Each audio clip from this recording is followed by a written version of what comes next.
treats of the place where Oliver Twist was born and of the circumstances attending his birth. Among other public buildings in a certain town,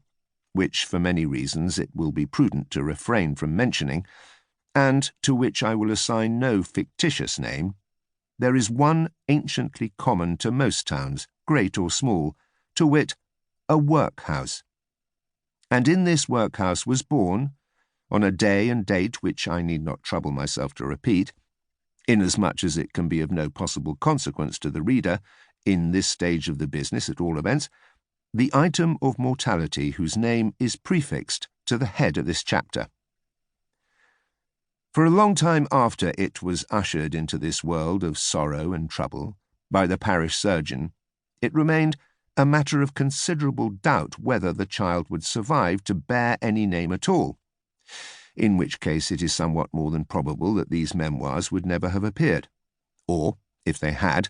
that being comprised within a couple of pages,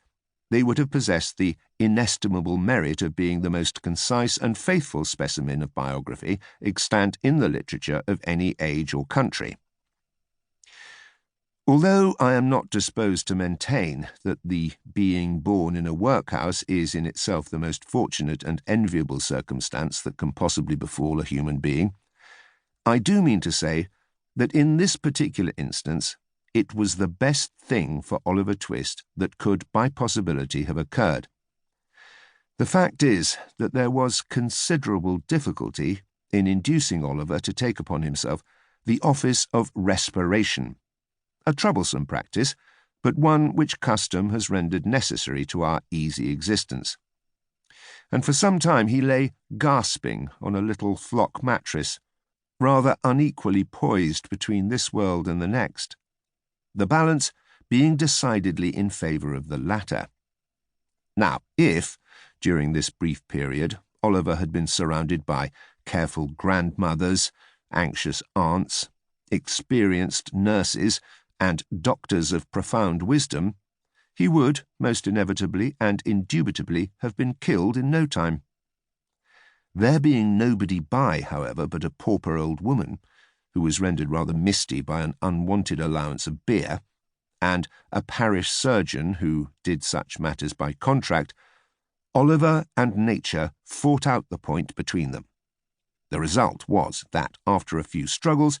Oliver breathed, sneezed, and proceeded to advertise to the inmates of the workhouse the fact of a new burden having been imposed upon the parish by setting up as loud a cry as could reasonably have been expected from a male infant,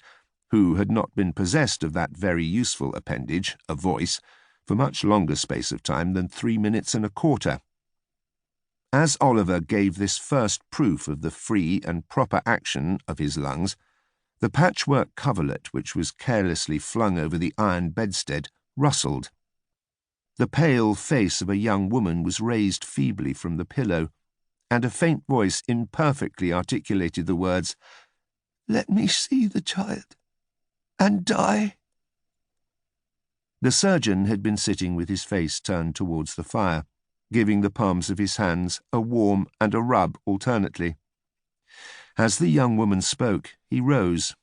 and, advancing to the bed's head, said, with more kindness than might have been expected of him, "Oh, you must not talk about dying yet." "Lor bless her dear heart, no," interposed the nurse, hastily depositing in her pocket a green glass bottle, the contents of which she had been tasting in a corner with evident satisfaction. "Lord bless her dear heart, when she has lived as long as I have, sir, and had 13 children of her own, and all of 'em dead except 2, and them in the workhouse with me, she'll know better than to take on in that way, bless her dear heart. Think what it is to be a mother. There's a dear young lamb do." Apparently this consolatory perspective of a mother's prospects failed in producing its due effect. The patient shook her head and stretched out her hand toward the child. The surgeon deposited it in her arms. She imprinted her cold white lips passionately on its forehead, passed her hands over her face,